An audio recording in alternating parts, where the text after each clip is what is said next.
Բարև ձեզ արգելի հեռուստադիտողներ, մենք շարունակում ենք մեր աշխատանքը Պոլիտիկայում YouTube-յան ալիքի եթերում, այսօր աշխատանքային օր եւ մենք ձեզ ենք ներկայացնելու մամուլի կարևորագույն հրապարակումները եւ այսպես։ Հրապարակ օրաթերթը գրում է. Փաշինյանը ձգտում է ամեն գնով նվազեցնել կախվածությունը ԵԱՏՄ-ից եւ Ռուսաստանից, հատկապես հայկական ապրանքների արտահանման առումով։ Դրա համար մտածում է, որ անհրաժեշտ է գտնել նոր շուկաներ, հատկապես ասիական եւ եվրոպական։ Թեև հասկանում է, որ այդ դեպքում երկիրը կորուստներ կունենա զրկվելով այն արտոնություններից, որոնք կան ԵԱՏՄ-ի հետ համագործակցությունից։ Մեծ հասած տեղեկություններով կառավարության ֆինանսական բլոկում քննարկում են բյուջեի հավանական դեֆիցիտը կրճատելու ռիսկերը նվազագույնի հասցնելու հարցերը եւ բնականաբար գլխավոր լուծումը տեսնում են հարկային օրենսդրության փոփոխությունների, այսինքն հարկերը բարձրացնելու մեջ։ Իհարկե չգիտեմ կառավարությունում նման բան քննարկել են, թե ոչ խոսքը վերաբերում է տնտեսության արտահանման բալանսավորման վերաբերյալ, բայց կարող եմ վստահաբար ասել, որ Նիկոլ Փաշինյանի մոտ չի ստացվելու։ Նախ ասիական շուկայի իմաստով, ասենք ինչ են Հայաստանում արտադրված ինչ են օրինակ արտահանելու Չինաստան, Հնդկաստան, չգիտեմ, Ղազախստան, այդ երկրներ իրենց արտադրությունները ունեն։ Հայաստանը կարող է մրցակցային լինել եւ այս պահին մրցակցային օրինակ ռուսական շուկայում, ԵԱՏՄ շուկայում իր գյուղմթերքով, հենց գյուղատնտեսության ոլորտն է, որ պերմանենտ Փաշինյանի թիրախում է, ոչնչացնում են այդ ոլորտը։ Մյուս կողմից եվրոպական շուկան եկեք դիտարկենք, հանքարդյունաբերության արդյունքում ստացված արտադրանքը այո գնում է եվրոպական երկրներ եւ դա այն ամենն է, ինչ Եվրոպան պատրաստ է մեզանից ընդունել։ Եվրոպան պատրաստ չէ հայկական կաթնամթերք, գյուղատնտեսական ապրանքներ ընդունել։ Այո, երկաթ, չգիտեմ, մոլիբդեն, ոսկի, պղինձ, իհարկե, այսօր աշխարհում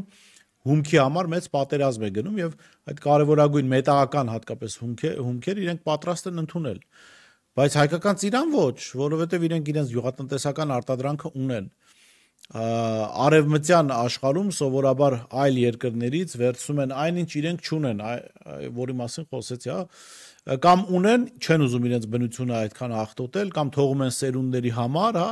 եւ այդ հանքերը չեն բացում, փոխարենը Հայաստանի նման երկրներից հանքերը շահագործվում եւ տարվում են իրենց երկրներ։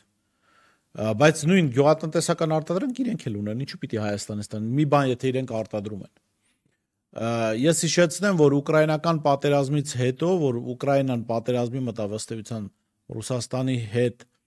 հանուն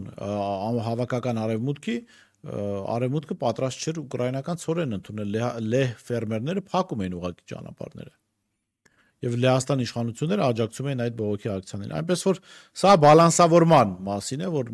հատկապես Նիկոլ Փաշինյանի մոտ դա չի ստացվի։ Նիկոլ Փաշինյանի մոտ լավագույն բանը, որ կարող է ստացվել, ասենք ԵԱՏՄ-ի հետ էլ հարաբերությունները փչացնի, ուղղակի ԵԱՏՄ-ը էլ չարտահանենք, որևէ տեղ մենք ապրանք չարտահանենք։ Այ դա հրաշալիորեն վստահ եմ, որ կստացվի։ Ժողովուրդ օրաթերթը գրում է. ազգային ժողովում սկանդալային խոսքերի եւ փոխադարձ մեղադրանքների շղթան տեղափոխվել է դատարան։ Ընդդիմադիր падգամավորներ Թագուհի Թովմասյանը եւ Աննա Գրիգորյանը հայցադիմում են ներկայացրել դատարան ընդդեմ ԿՊ խմբակցության քարտուղար Արտուր Հովհաննիսյանին որպես զրպարտչի։ Երևանի ընդհանուր իրավասության քաղաքացիական դատարանում Թովմասյանը պահանջում է Արտուր Հովհաննիսյանից հրապարակային ներողություն զրպարտության հերքում եւ 9 միլիոն դրամի ոչ նյութական վնասի փոխհատուցում։ Դատավորը Աննա Շիլաջյանն է։ Հատկապես այս Արտուր Հովհաննիսյանը դուք բազմաթիվ դրվագներով երևի թե ֆիքսած կլինեք, իրեն բավական լկտի է պահում։ Նախորդ կյանքում մինչև 2018 թվական Արտուր Հովհաննիսյանը քաղաքական դաշտում եւ լրագրողական հանրության մոտ Նեուլավիմի Ջոյի բան ուներ, հեղինակություն ուներ, որը մեկին պետք չէր, որը մեկի Ռոմանոսին հետաքրքիր չէր, բայց հիմա փաստորեն արդեն իշխանության մաս են եւ իրենք բացարձակ լկտի են պահում, հատկապես կանանց նկատմամբ, սա անթույլատրելի է եւ մեր հասարակության համար ոչ հատուկ կոնե։ Ժողովուրդ օրաթերթը գրում է. օրաթերթին հայտնի դարձավ, որ ԱԺ քննիչ հանձնաժողովի նախագահ Անդրանիկ Քոչարյանը խախտել է ազգային ժողովի կանոնակարգ սահմանադրական օրենքի պահանջները։ Պատերազմի հանգամանքները ուսումնասիրող 210 էջանոց զեկույցը նա չի տրամադրել հանձնաժողովի անդամներին, ինչի հետևանքով նրանք զրկվել են կանոնակարգով ամրագրված հատուկ կարծիք ներկայացնելու իրավունքից։ ԱԺ կանոնակարգի հոդված 25-ը հստակ սահմանում է. քննիչ հանձնաժողովն իր գործունեության արդյունքում ազգային ժողովի նախագահին ներկայացնում է զեկույց, որը ներառում է հանձնաժողովի ստեղծման համար հիմք հանդիսացած հարցի վերաբերյալ պարզված փաստեր, ինչպես նաև դրանց առնչությամբ ձեռնարկվելիք միջոցների վերաբերյալ հանձնաժողովի եզրահանգումները։ Երկրորդ կետը, եթե քննիչ հանձնաժողովի անդամների առնվազն 1/4-ը զեկույցի վերաբերյալ ունի հատուկ կարծիք, ապա նրանց ներկայացուցիչը կարող է ազգային ժողովի նիստում զեկույցի քննարկման ընթացքում հանդես գալ հարակից զեկուցմամբ ներկայացնելով հատուկ կարծիքը։ Սակայն ժողովրդի հետ զրույցում հանձնաժողովի անդամներից Հայկ Սարգսյանը, Քրիստինե Պողոսյանը, նախկին պատգամավոր Վիլեն Գաբրելյանը հաստատեցին, որ զեկույցը երբեք չեն տեսել, իսկ Արմեն Խաչատրյանն ու Գուրգեն Մերքոնյանը չպատասխանեցին մեր հեռախոսազանգերին։ Այսպիսով Անդրանիկ Քոչարյանը փաստացի խախտել է կանոնակարգի պահանջները, զեկույցը պահվել է գաղտնի ոչ միայն հանրությունից, այլև հանձնաժողովի անդամներից։ Ես այս թեմային անդրադարձել եմ մի քանի թողարկումներում, նախորդ տարի բավական լարված հարաբերություններ կար ԿՊ-ի ներսում, եւ մենք միջև այս հրապարակումն էլ, միջև այս ԿՊ-ականների խոսքն էլ ասում ենք, որ Անդրանիկ Քոչարյանը այդ զեկույցը կամ զեկույցում տեղ գտնվելիք եւ զեկույցից դուրս մնացող փաստերը համարում է իր անձնական երաշխիքը, այսինքն իր պաշտոնավարման, քաղաքական դիրքի պահպանման իմաստով եւ որպես իր հոր դուքյան այդ հանձնաժողովի զեկույցը օգտագործում է իր անձնական նպատակներով, փաստորեն անգամ ԿՊ-ական падգամավորներին չի տվել։ Ժողովուրդ օրաթերթը գրում է. Հայաստանի կաթնամթերքի շուկան կարծես հայտնվել է խոցելի վիճակում։ Օրաթերթը պաշտոնական հարցումների հիման վրա պարզեց Իրանից զանգվածաբար ներմուծվում է ծագումով անհասկանալի սերուցք, որը ըստ ոլորտի մասնագետների առանց պատշաճ վերահսկողության դառնում է տարբեր կաթնամթերքի հիմք, կարագից մինչև պաղպաղակ, տեղական արտադրության պիտակով։ Օրաթերթին Պեկից պաշտոնապես հայտնեցին, որ ներմուծումները կատարել են մի շարք ընկերություններ, որոնց թվում են Progress SS SPN, Milkat SPN, Duster Mariana SPN, Step Progress SPN, Tamara SPN, Milk Up Plus SPN, Hak SPN, AA Transit SPN։ Սա եւս մեկ ապացույց, որ Նիկոլ Փաշինյանի իշխանությունը ոչ միայն նախորդ հրապարակման հետ եթե համատենք, ոչ միայն չի փորձում բալանսավորել արտահանում Հայաստանից, այսինքն նոր շուկաներ գտնել, որտեղ չեն էլ կարող գտնել, արդեն դրա մասին խոսեցինք, այլ նաև փաստորեն այսպես գյուղատնտեսության կոնկրետ կաթնամթերքի արտադրությամբ զբաղվող ընկերությունների համար լրջագույն խնդիր են ստեղծում։ Ես ասեմ, որ եղել եմ Իրանում եւ այնտեղ կաթնամթերքը խիստ ցածր արժեք ունի եւ եթե այսպես շարունակվի, ապա Հայաստանում կաթնամթերքի արտադրությունը որպես այդպիսին կդադարի գոյություն ունենալ, հիմնականում կբերեն իրանական հումք եւ այստեղ ինչ որ արտադրություններ կլինեն, բայց դա չի լինելու հայկական կաթից, չգիտեմ, հայկական գյուղատնտեսական արտադրանք, դա լինելու է իրանական գյուղատնտեսական արտադրանքի վերջնական ինչ որ փաթեթավորում կամ վերջնական արտադրանք։ Եվ սա եւս մի հարված է պատերազմական իրավիճակում գտնվող երկրի համար, որովհետև եթե կաթնամթերքի շուկան կամ կաթնամթերք արտադրողները նման ճանապարհով են գնում, ապա Հայաստանում էականորեն նվազելու է կաթնատու կենդանիների գլխաքանակը եւ ինչ որ պահի, երբ որ Իրանի հետ խնդիրներ առաջանան, ճանապարհներ փակվեն, չգիտեմ, պատերազմ սկսվի, հազար ու մի բան կարող է լինել, Հայաստանը շատ արագ չի կարողանա վերականգնել այդ գլխաքանակը եւ այս ուղղությամբ եւս խնդիրների առաջ կկանգնի։ Պաստորաթերթը գրում է. Փարաքար խոշորացված համայնքի ղեկավար Վոլոդիա Գրիգորյանի ողբերգական մահվանից հետո Փարաքարի ավականին պետք է ընտրի նոր համայնքապետ։ Ընտրությունները նախատեսված են հոկտեմբերի 7-ին։ Մենք տեղեկություններ ունենք, որ ապրելու երկիր խմբակցությանն առաջադրելու համայնքի ղեկավարի թեկնածու մենք զանգահարեցինք ապրելու երկիր կուսակցության համահիմնադիր Մեսրոպ Արաքելյանին, որը հաստատեց մեր տեղեկությունը եւ հավելեց. այո, ապրելու երկիր կուսակցությունը վճռական տրամադրված է շարունակելու Վոլոդիա Գրիգորյանի աշխատանքները եւ ավականու կողմից առաջադրելու համայնքի ղեկավարի նոր թեկնածու, որն էլ կարծում ենք կստանա ձայների մեծամասնությունը։ Արաքելյանը սակայն առայժմ չցանկացավ այլ փակագծեր բացել եւ հայտնել, թե կոնկրետ ում թեկնածությունն են առաջադրելու։ Հրապարակ օրաթերթը գրում է. ԿՊ-ում քննարկվող թիվ 1 թեման 2026-ի նախընտրական ցուցակն է, ով որ հորիզոնականում կհայտնվի, ով դուրս կմնա։ Մեզ պատմեցին, որ տարբեր շրջանակներից փորձում են ջերմ հարաբերություններ հաստատել նորընտիր վարչության հետ, խնդրել, որ իրենց համար բարեխոսեն վերևներին, անցողիկ տեղերի համար, սակայն ինչպես ասում են, քաչալը ճար ունենար իր գլխին կաներ։ Վարչության որոշ անդամներ վստահ չեն, որ առաջատար դիրքերում են լինելու։ ԿՊ-ն դարձել է հիմնարկ, որտեղ ամեն ինչ տնօրենն է որոշում։ Չնայած կուսակցությունների մասին օրենքով համագումարը պետք է ընտրի ցուցակի առաջին 30 համարին, ենթադրում են, որ սեպտեմբերին վարչության կազմում ընտրվածները կանցնեն նաև գարնանը նախատեսվող համագումարի ժամանակ։ Թիմում խոսում են, որ Փաշինյանից բացի ցուցակի ձևավորմանը նաև արտաքին փայատերերն են մասնակցելու, որ ռուսամետ տարրերը բացառվեն։ Հրապարակ օրաթերթը գրում է. Հայկ Սարգսյան Ալեն Սիմոնյան հակամարտության ընթացքում մի ուշագրավ դրվագ բացահայտվեց, որը 2 օր է ծածուկ քննարկում են ԿՊԱ-ականները։ Հայկ Սարգսյանը նախորդին իր ճեպազրույցի ընթացքում հրապարակավ թիմին մեղադրեց իր հասցեին կեղծիք տարածելու մեջ, ասաց, որ համագումարից առաջ լրատվամիջոցներում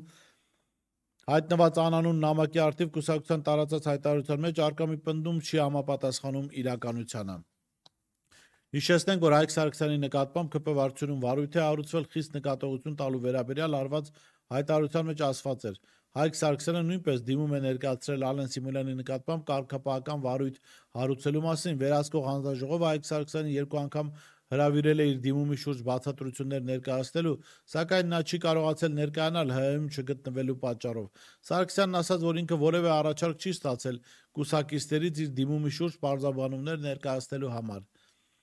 Ես խնդրել եմ մեր կուսակցությանը խմբագրել այդ հատվածը, որպեսզի տպավորություն չստեղծվի, որ Հայկ Սարգսյանը դիմել է, բայց չի ցանկանում մասնակցել դիմումի քննարկմանը։ Նախորդ թողարկման ժամանակ եւս խոսեցին ԿՊ-ում տիրող այս մթնոլորտի մասին, այս մթնոլորտը վկայությունն է այն բանի, որ իշխանության ներսում բավական արդեն կան յուղակալած կենտրոններ, արդեն փողերի եւ ազդեցության բաժանման գործընթաց է գնում եւ արդեն ներթիմային պայքար է ընթանում։ Սա ինչ խոսք դրական կարող է ազդել ընդդիմադիր պայքարի վրա կամ ընդդիմադիր տրամադրություններ ունեցող ուժերի կողմից տարվող պայքարի վրա եւ նաեւ նախընտրական փուլում եւ ընտրությունների ժամանակ, որովհետեւ թիմից նեղացածները, այս իրավիճակում գտնվողները կամ յուղոտ պատառից զրկվածները վստահաբար ինչ որ կերպ կփորձեն հանգարել քաղաքացիական պայմանագրին։ Մինչև անցնենք պոլիտիկայի մի հրապարակման, առաջարկում եմ գովազդային դադար եւ վերադառնանք։ Իսկ դու արդեն որոշել ես, թե որ երկրներ պիտի այցելես 2025 թվականին։ Եթե դու ես հոգնել օրեր շարունակ հարցումների անպատասխան մնալուց, դիմիր Travel with N տուրիստական գործակալություն, սպասեցնել չեն տա, անմիջապես կստանաս լավագույն առաջարկները, տուրփաթեթներ, ավիատոմսեր, հյուրանոցների լայն ընտրանի, էքսկուրսիաներ, սոցփաթեթի սպասարկում եւ ամենակարևորը 24/7 ձևաչափով բարեհամբույր սպասարկում։ Travel with N 095 89 20 48 Շնորհակալ եմ, որ շարունակում եք հետևել մեզ, առաջարկում եմ բաժանորդագրվել մեր ալիքին եւ այսպես անցնենք պոլիտիկայի մի հրապարակմանը, որը վերաբերում է Վոլոդիա Գրիգորյանի սպանությանը։ Փարաքարի ընդդիմադիր համայնքապետ Վոլոդիա Գրիգորյանի սպանությունը ցույց տվեց ոչ միայն պետական համակարգի խայտառակ անկարողությունը, այլև իշխանության քարոզչամեքենայի մերկացնող էությունը։ Սեպտեմբերի 23-ին այս աղմկահարույց դեպքից հետո իշխանական մեդիաները չշտապեցին պարզել ճշմարտությունը, այլ անմիջապես սկսեցին դասակարգել սպանությունը որպես անձնական վրեժխնդրության արդյունք։ Հենց Նարեկ Օհանյանի անունը հայտնվեց, իշխանական խոսափողները սկսեցին նրան հերոսացնել, ներկայացնելով որպես վրիժառու։ Ըստ այդ նարատիվի Վոլոդիա Գրիգորյանը կապ է ունեցել Նարեկ Օհանյանի եղբոր սպանության հետ, մնացել է անպատիժ ու ազատության մեջ, ուստի նա որոշել է ինքնադատաստան տեսնել։ Սա ոչ թե տեղեկատվություն էր, այլ հստակ սցենար, որտեղ իշխանությունն արդեն պատրաստել էր զոհաբերության եւ մեղավորին եւ արդարացումը։ Սակայն սցենարը փլուզվեց, երբ պարզվեց, որ մարդասպանը Օհանյանը չէ, այլ մեկ այլ երիտասարդ, նրա եղբոր ընկերը։ Բայց նույնիսկ այստեղ քարոզչամեքենան չհրաժարվեց վրեժի արդարացման գծից։ Հարցը պարզ է, եթե իսկապես վրեժխնդրության շղթա է գործել, ապա այդ շղթան ծնվել է հենց իշխանության անգործությունից, եթե փետրվարի սպանությունը մնաց անպատիժ, եթե մեղավորները չհայտնաբերվեցին կամ չպատժվեցին, ապա ով է դրա մեղավորը, եթե ոչ գործող իշխանությունը։ Սրա մասին քարոզչամեքենան լռում է։ Այսօր իշխանական քարոզչությունը ոչ թե վերլուծում է պետական ձախողումը, այլ փաստացի լեգիտիմացնում է մարդասպանությունը որպես արդարության թեզը։ Սա ոչ միայն քաղաքականապես անբարոյական է, այլև վտանգավոր պետության համար եւ հասարակության իհարկե։ Քաղաքացիներին մատուցվում է ուղերձ, թե դատարան եւ արդարադատություն սпасել պետք չէ, պետք է վրեժ լուծել։ Իսկ երբ դա տարածում են հենց իշխանությունները, դա դառնում է պետականորեն ուղղորդված անարխիա։ Ի վերջո, այս աղմուկը ցույց է տալիս մեկ բան. իշխանությունը առերևույթ փորձում է հանրային ուշադրությունը տեղափոխել սպանության իրական քաղաքական հետևանքներից եւ թույլատրել բուն պատասխանատվության հարցադրումը։ Եթե ամեն ինչ այդքան անտրամաբանական է, ուրեմն լռելային ընդունում ենք, նրանք ինչ որ բան թաքցնում են։ Հնարավոր է իրական շահառուներին, հնարավոր է համակարգի ներսում եղած ավելի խորը ճեղքերը։ Փարաքարի սպանությունը դարձավ հայելու պես պարզ ցուցիչ, պետություն չկա, արդարադատություն չկա, համակարգ չկա։ Կա միայն իշխանական քարոզչամեքենա, որը նույնիսկ մարդկային կյանքերի հաշվին փորձում է սեփական ձախողումները ներկել կեղծ սցենարներով։ Իսկ երբ իշխանությունը իր քաղաքացիներին սովորեցնում է, որ սպանությունը կարելի է արդարացնել, այդ ժամանակ պետությունը դառնում է ոչ թե անվտանգության երաշխավոր, այլ վտանգի գլխավոր աղբյուր։ Սա առաջին իսկ օրվանից նկատելի էր իշխանական քարոզչամեքենայի կողմից տարվող գիծը, ներկայացնել, որ եղածը վրիժառություն է, որ փետրվարի 5-ին տեղի ունեցած սպանությունը չի բացահայտվել կամ մեղավորները չեն պատժվել կամ դրա հետ կապ ունի Վոլոդիա Գրիգորյանը, իհարկե չբացառելով վրիժառության հավանական սցենարը, պետք է ասել, որ այդ պարագայում հատկապես մեղավոր է իշխանությունը, որովհետև ի վերջո իրենք պետք է վերահսկեն այդ իրավապահ ամբողջ համակարգը ինչի համար է, սրա մասին խոսել ենք նախորդ թողարկումներում։ Մյուս կողմից մի դրվագ կա, որի մասին խոսել ենք եւ կրկին կուզեմ խոսել։ Վրիժառություն, այո, կարող է լինել առաջին հայացքից վրիժառություն, բայց դա կարող է լինել աննկատելի ուղղորդված։ Ու ենթադրենք, եկեք օրինակ վերցնենք։ Դիցուք որևէ հատուկ ծառայություն գիտի, որ X մարդը ատելությամբ է լցված Y մարդու նկատմամբ։ Y մարդը խանգարում է այդ հատուկ ծառայությունը այն իշխանություններին, որին սպասարկում է այդ հատուկ ծառայությունը։ Այդ հատուկ ծառայությունները ոչ թե կգնան նորմալ հատուկ ծառայությունը, ոչ թե կգնային ճանապարհով, որ կգտնեն մարդու կամ պատճառ եւ կվերացնեն Y-ին, այլ տարբեր միջոցներով X մարդու մոտ կխորացնեն այդ ատելությունը, մթնոլորտը կթեժացնեն, տարբեր գործոններով, ինչ որ հարազատ մարդիկ խոսեն, ընկերներ, չգիտեմ, անծանոթներ կամ նոր ծանոթացած մարդիկ, հա, իրեն կբերեն այդ մտքին, որ ինքը պիտի սպանի Y մարդուն։ Հետո այդ հատուկ ծառայությունը կարող է սպանության միտքը ծնեց, չէ, ծնվեց։ Հատուկ ծառայությունը կարող է օգնել այդ մարդուն, ոչ թե ուղիղ, այլ եթե մարդը զենք է փնտրում, օրինակ ստեղծեն այնպիսի միջավայր, որ շատ հեշտությամբ կարողանա այդ զենքը գնել, ձեռք բերել եւ իրավապահների թիրախում չհայտնվել։ Եվ այսպես շարունակ։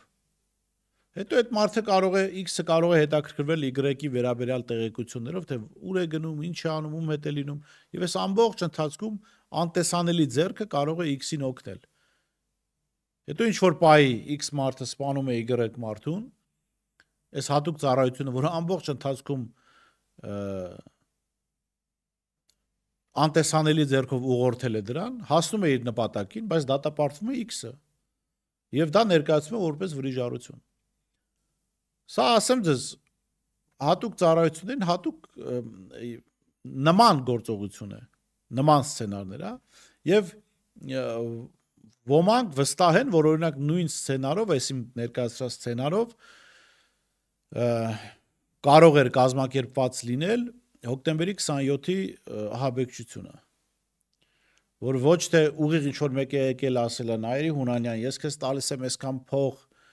եւ գնա ու սպանիր այս մարդկանց, ոչ, հասկանալով, որ այս մարդու մոտ կա ատելություն, նա խորացնում են այդ ատելությունը տարբեր զրույցների, քննարկումների միջոցով, ինչ որ թերթեր հոդվածներ են հրապարակում, օրինակ կարա լինի Հայկական ժամանակը, Վազգեն Սարգսյանն առնչվող խորացնում են այդ ատելությունը, խորացնում են, հետո երբ որ մարդը որոշում է կայացնում, որ այո, ված չէ լինի փորձեր սպանել, արդեն նրան օգնում են էլի անտեսանելի կերպով, որպեսզի ինքը լավ վերջում դա կասեմ անտեսանելի ձերք էլի օգնում է իրան զենք ձերք բերել պլանավորել եւ մնացած եւ տեղի ունենում այդ ամենը ինչու է սա այսպես արվում որպեսզի սպանություն կատարող անձը անգամ ամենածանր խոշտանգումների դեպքում չկարողանա անուններ տալ պատվիրատուներ որտեղ ինքը չգիտի ովքեր են դրա հետևում ինքը համոզված է որ այդ որոշումը ինքն է կայացրել եւ հիմա այո եթե այս պատմության մեջ կա վրեժխնդրության դրվագ, այդ տղաները կարող է չեն էլ հասկանում իրենց ոնց են բերել այդ որոշման։ Վոլոդիա Գրիգորյանի սպանությունը կատարելու որոշման, եթե իրենք են կատարել։ Եվ հետևաբար չեն էլ կարող անուններ տալ եւ իրենք կարծելու են, որ իրենք են այդ որոշումը կայացրել։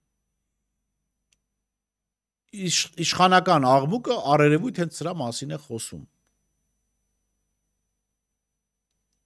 Մենք կարող ենք ենթադրել, որ այստեղ կարող է այս սցենարը գործի դրված լինել։ Հակառակ պարագայում իշխանության ինչին է պետք խրախուսել վրեժխնդրությունը։ Այսինքն իրանց նկատմամբ քիչ մարդիկ կան, որ վրեժով են լցված։ Վստահ եմ քիչ չեն, բայց իրանց ինչին է պետք դա խրախուսել։ Ուրեմն այդ աղմուկի տակ, ինչպես հոդվածում էր նկատված, ինչ որ բան թաքցվում է։ Իսկ ինչ է թաքցնում։ Դա ցույց կտա ապագան, երբ իշխանությունները փոխվեն, որտեղ վստահաբար սրանց օրոք մենք ճշմարտությունը